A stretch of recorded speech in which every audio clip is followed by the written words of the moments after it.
புதுக்கோட்டை மாவட்டத்தின் ஒரு கடலோர கிராமம் தாகம் தணிக்க ஊற்று நீரையே தலைமுறையாக நம்பியிருக்கிறது. ஆரோக்கியத்துக்கும் அதுவே ஆதாரம் என நம்பும் கிராம மக்கள் அந்த நீர் ஆதாரத்தை அணுகுவதற்கான வசதியை மேம்படுத்த கோரிக்கை விடுத்துள்ளனர்.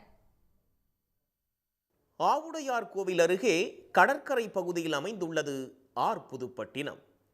10,000 மக்கள் தொகை கொண்ட இந்த கிராமத்தில் ஆழ்குழாய் கிணறு மூலம் எடுக்கப்படும் நீரின் சுவை இயற்கை விதிப்படி உவர்ப்புதான். ஆனால் 3 புறம் ஆறுகளும் ஒரு புறம் கடலும் உள்ள கரைப்பகுதியில் வரப்பிரசாதமாக அமைந்துள்ளது நோய்களை தவிர்க்கும் நல்ல தண்ணீர் ஊற்று. எங்களை பொறுத்த வரைக்கும் ஊற்று தண்ணி தான், எந்த பிரச்சனையும் இல்லை. ஆனால் வண்டி தண்ணி வாங்கினோம்னா எங்களுக்கு பிரச்சனை தான். தலைவலி, காய்ச்சல், சளி, ஆஸ்பத்திரி வைத்தியம் தான். அப்புறம் இந்த தண்ணியை குடிச்சிட்டு சமையல் தூக்க முடியாத சூழ்நிலைக்கு அந்த தண்ணியை குடித்தாலும் எங்களுக்கு பிரச்சனை தான். இதை சுற்றி கடல் உப்பு தண்ணி, உப்பு கறிக்கு நடுக மட்டும் நல்ல தண்ணி, சுத்தமான தண்ணி எங்களுக்கு கிடச்சிருக்குது. நாங்கள் இதை தான் வருவோம், பகலும் வருவோம், 12 மணி வெயிலே வருவோம். காசு கொடுத்து தண்ணி வாங்கினா எங்களுக்கு அது சுத்தமான தண்ணி கிடையாது. இதுதான் எங்களுக்கு ஆரோக்கியம், சுத்தமான தண்ணி. பணம் கொடுத்து வாங்கும் தண்ணீரானது குடிநீர், சமையல் தவிர மற்ற பயன்பாட்டுக்கே சரிவரும் என்கின்றனர் கிராம மக்கள். குடமும் அகப்பையும் சுமந்து நடக்க வேண்டிய தூரம் 1 கிலோமீட்டர் என்றாலும் அதை மறக்கடிக்கிறதாம் கிடைக்கும் ஊற்று நீரின் தித்திப்பு. அந்த ஊற்றின் திக்கு நோக்கி செல்ல ஆற்றின் மேல் அமைக்கப்பட்ட பாலம் இடிந்து விடும் நிலையில் இருப்பதுதான் கிராமத்தினரின் மனக்குறை.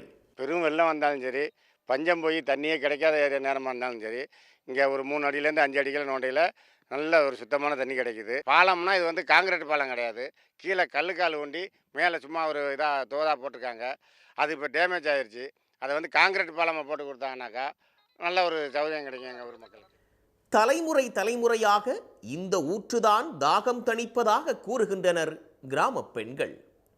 வாகனங்களில் வந்து செல்லக்கூடிய வசதி ஏற்படுத்தப்படவில்லை என்றாலும் மாலை மங்கிய பிறகு தண்ணீர் எடுக்க விளக்கு வெளிச்சம் தேவை என்பது அவர்களின் கோரிக்கை.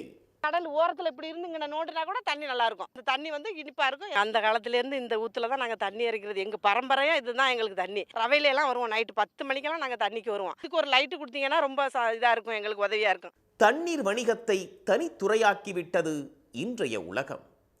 இந்த காலத்திலும் நன்னீர் ஊற்று சுரக்கும் இது போன்ற கிராமங்களில் இயற்கையின் கருணைக்கு பாத்தியப்பட்டவர்களும் இருக்கிறார்கள் என்பது கூடிய விரைவில் ஆச்சரிய தகவலாக மாறாமல் இருக்க வேண்டும். உடனுக்குடன் செய்திகளை தெரிந்து கொள்ள சன் நியூஸ் பெல் ஐகானை கிளிக் பண்ணுங்க.